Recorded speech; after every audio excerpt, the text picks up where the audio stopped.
Here's me a few days ago spending 8 hours watching a digital cookie. Visually stunning, action-packed games like Elden Ring and Helldivers 2 exist, so why am I wasting my time playing this? Why do so many of us spend our most precious resource, aka time, on these boring games that basically play themselves? What if I told you these boring games aren't actually boring at all? Rather, they are designed to exploit our brain's natural reward system with surgical precision and provide the one thing that many people can't seem to find anywhere else. Maybe you've never played an idle game. Perhaps you're sitting there thinking, I'm some kind of weirdo. Look at this idiot wasting all his free time clicking cookies, you frickin' nerd. Oh, it's not just cookies we'll be clicking in this video. There are many other incremental games I'll be talking about real soon. First of all, how dare you? How dare you be so correct? And second of all, it's not just me, okay? Just so you know, there are millions of people every year that do the same. They're no better than I am. In fact, 2 years ago, almost 1 million people were doing this concurrently on Steam, all sitting there clicking the same damn fruit. But even if you've never played one of these games and you dwell amongst the uninitiated, let me ask you this. As you go through life, do you ever question whether you're making progress? Sometimes it's difficult to tell because you often aren't rewarded for things in the short term or even at all. When was the last time you received a tangible reward for doing the dishes or cleaning your room? Does your mommy still fork up for your allowance? My wife gives me mine on Tuesdays, so I was just curious. Progress can sometimes feel invisible or even non-existent in real life. Maybe you've been working your ass off at your job, but Tina got the promotion instead despite being a worthless sloth of a leech. Maybe you've been applying to jobs for a year, but not a single sign of progress in sight. At this point, maybe stacking those automated email rejections should be a number go up game in and of itself. There's no XP bar that you're filling up, and certainly no currency you're accumulating because, you don't have a job. Even if you do have a job, the cost at the pump is going up higher than our incomes are. Announcing my incremental game, Gasflation, where you strike a balance between inflated gas prices and civilizational anarchy. Real life can often feel noisy and unpredictable. You know it isn't unpredictable? Imagine a game where every time you click on a lemon, you get $1. Much better than real life, right? What's that you say? Watching the number go up by 1 each time would get boring pretty quickly? Okay, boom, upgrade. Now each lemon will produce $2, then $5, then $100, and eventually you don't have to click the lemons at all. Here is the key. You thought you were playing to get more money. Sure, it started out that way, but now you're actually playing to remove the need to play at all. That's the real loop. That's the addiction. That initial tedious, repetitive clicking, it's actually fundamental to an idle game's design. Have you ever gone into a jacuzzi on a particularly cold day? Or had a friend cancel plans that you were secretly dreading anyways, so you just got to stay home in your pajamas and click on your cookie? That sounds so wrong. Or how about this? Have you ever used a pair of scissors to perfectly glide through a sheet of wrapping paper without it snagging at all? Isn't that like the best feeling? Sweet baby Ray's that feels good. No, the correct answer is no. It's second best because the best is when you experience the artificial friction of clicking an upgrade manually in an incremental game that finally gets automated away and starts clicking itself. God damn, boy. Might as well hook me up to a freaking dopamine IV, dude. At this point, you could just let the game run in the background, but you don't do that. And if you did, you might regret it. As soon as you have enough currency for the next upgrade that would speed up your progress even a little, not purchasing it means missing out. You'll still make progress, but not as quickly as you could. The fear of missing out on potential progress is one of the most powerful hooks idle games utilize to keep you coming back to check in on your cookies or whatever color of money the game uses. But when I play games like Cookie Clicker, Adventure Capitalist, or the others I'll talk about later, I made an interesting realization. The game isn't just rewarding progress as I initially thought. When you first start out in Universal Paperclips, you click and you make a paperclip. It's the digital equivalent of digging a ditch with a spoon. It's kind of an insulting waste of your time when you think about it, but then you pretty quickly evolve from manual laborer to quirky little business owner, and you begin to automate the boring systems away while simultaneously experiencing that IV drip of dopamine-driven progress. Oh, it's flowing now. And just like Cookie Clicker, you quickly realize that the game isn't about cookies, or in this case, paperclips. It's about transcending the physical limits of this mortal coil and becoming a god. And like Adventure Capitalist, I realized it's not just rewarding progress, it's rewarding the removal of effort. But that's only the beginning. After you click to produce paperclips for a while, you soon automate paperclip production. But don't forget to optimize your profit, balancing the demand of the paperclips with their price. But then, once you've reached the natural limits of a paperclip business, the game introduces new mechanics. This is important. Every good incremental game has multiple points in which new mechanics are introduced. You surpass those natural limits of a paperclip business as the game introduces investing and strategic usage of computational resources. Soon, you use your excess computing power to cure baldness and solve global warming, not because you care about baldies or the environment. No, you care about generating goodwill with the citizenry. Once you've generated enough goodwill, you can deploy hypno-drones that brainwash the global populace into demanding more paperclips. Kind of sounds like Amazon or Google when they donate to some noble cause charity and everyone cheers, "Aw, such a good, honest $3 trillion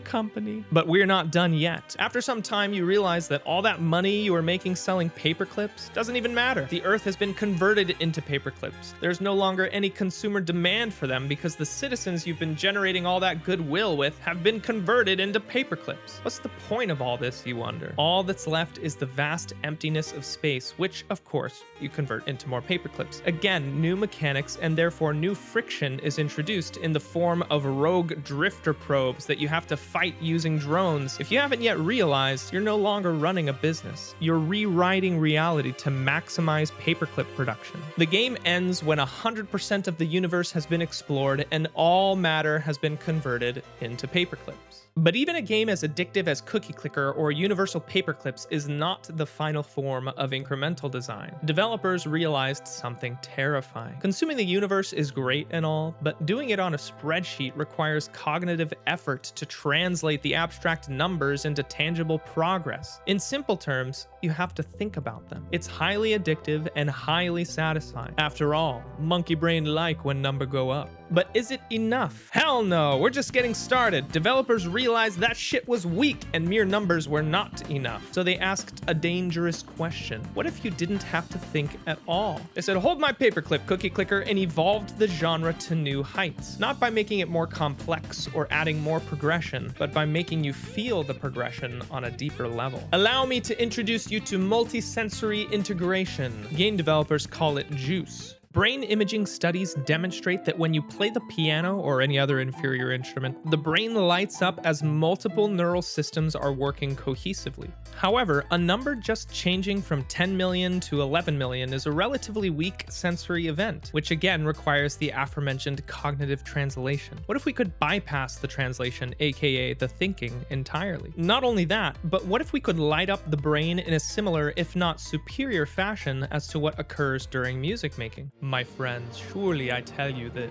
No longer are we bound by the cookie-clicking laws of our Levitical past. The Gnorp Apologue does not come to abolish the laws, but to fulfill them. In the Gnorp Apologue, every number is visually and aurally represented. Whether it be in the Gnorps crashing into the rock head first or blasting it with a Gatling gun from a hot air balloon, which showers the floor with corresponding shards. Even the buildings and upgrades you unlock as you progress through the game are visual representations of that progress. They are visualized numbers, and the number must go up. Similarly, in Tower Wizard, every new system is expressed as a physical expansion of the tower. You begin as a lowly wizard summoning spirits, but soon you ascend into a wizard god and crack open the gates of the universe. All of the systems that are introduced along the way work together cohesively to juice up the numbers to new heights. By visually representing the numbers ascending into the heavens, your brain lights up like a symphony. At this point, you might be thinking, surely incremental games have reached their final form. Numbers are exploding, your screen is exploding, your dopamine receptors are exploding, but then a new problem emerged.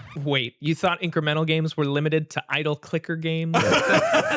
You see, developers realized something interesting. If the game plays itself, why is the player still there? Idle games had optimized progress, they automated the systems and removed the friction, but eventually, they removed you. Occasionally, FOMO would bring you back to click a few upgrades, but what if we could keep the player engaged the whole time, the developers thought? Is something of importance lost when the convenience of letting the game run in the background is gone? If I can't just leave the tab open and wake up an octa-quadrigentillionaire oil tycoon, what the hell is even the point? So developers asked another dangerous question. What if we brought the player back and sped up the progression? I call it the one more run phenomenon. Few games do this better than Nodebuster. When you first boot it up, it's kinda terrible, but that's intentional, you see. Your runs are agonizingly short, you hit like a Magikarp that ran out of pee-pee, and you get absolutely steamrolled. It is the purest, most frustrating form of friction. But then the game makes a promise with you, a blood pact, if you will. It whispers through your monitor directly into your subconscious. Gaze upon my skill tree and take courage, fleshy one. Know that I am with you, and through me,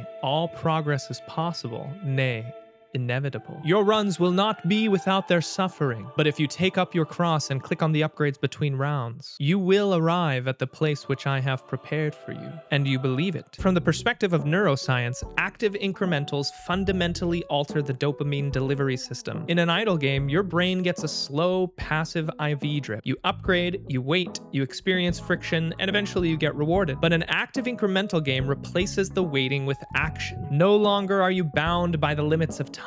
You aren't waiting hours for grandma to bake some cookies. You are dying, upgrading, and starting a new run every several seconds. The friction is instantly followed by the alleviation of that friction over and over again in a hyper-condensed loop. Just one more run, you whisper under your breath. Just one more upgrade. Just one more spike in power. You need the numbers to go higher. Idle games remove effort, but active incremental games remove waiting. The next thing you know, you step out of the reverse hyperbolic time chamber. It's 2 a.m. and your dog is surviving off of DoorDash delivery plastic because it hasn't been properly fed in weeks. But then, in typical anime villain fashion, just when it seems their power level is capped out, incremental games take it to the next level. What if I told you that incremental game design has escaped its idle and hyper-casually active containment and infected the entire industry? You see, primitive idle games like Cookie Clicker taught us how progress and removal of effort through automation is addictive. It wasn't enough. Games began to optimize that loop further. What if we bypass the prefrontal cortex and inject the progression directly into their nervous systems? What if we juice things up a bit, the game developers thought. But that wasn't enough. They made a pact with Satan himself and were gifted the secrets of the one more run phenomenon. You can't just leave the game on in the background anymore, but think about a game like Vampire Survivors. It's a minimally active roguelike brimming with incremental design. Just like Nodebuster, it has an addictive progression system. But Ponkel, the developer of Vampire Survivors, who just so happened to have a history of working with slot machines, asked himself a dangerous question. Why wait until the run is over to unlock upgrades? He chortled. In Vampire Survivors, every run has several upgrade systems that occur mid-run, basically every several seconds, from the weapons and items to leveling up. Every new run could unlock a new character or new weapons with which to test new builds to make the numbers go up even higher. But those incremental systems don't stop with a minimally active game like Vampire Survivors. Ever since the success of Balatro, there have been dozens of what people are calling Balatro-likes or parlor-likes. They are basically common parlor games like poker, slot machines, dice games, etc., but with incremental game design. While Vampire Survivors and Balatro are amongst the most notable examples, developers have been on a tear of making these kinds of games recently, and quite successfully, I might add. They take old game concepts, in this case Breakout, inject them with Cookie Clicker and roguelike DNA, and sell thousands, if not millions, of copies. Instead of just your currency going up or your Gnorps progressing visually, now the fun is in the enemies covering the screen just as quickly as you're obliterating them. Also, of course, the RPG-style upgrades and builds that are unique to each run. But doesn't this concept sound familiar in other genres as well? I already mentioned roguelikes, but consider how ARPG design has progressed from the days of Diablo 1 and 2. For example, I would argue Diablo 4 has just as much in common with minimally active games like Vampire Survivors and Megabonk in terms of pacing, lack of friction, and incremental design than it has with its predecessors. It's Cookie Clicker that has been submerged in juice. What if these games are basically incremental engines disguised within separate genres? But here's where it gets even weirder, even more insidious. Once you begin to notice it, it's like you can't unsee it. How do many developers monetize their games these days, often in predatory fashion? Battle passes, artificial friction through time gating, energy systems, loot boxes, the list goes on. These hardly offer variety, they're the same League of Legends character with a different skin. And that is when it finally clicked for me.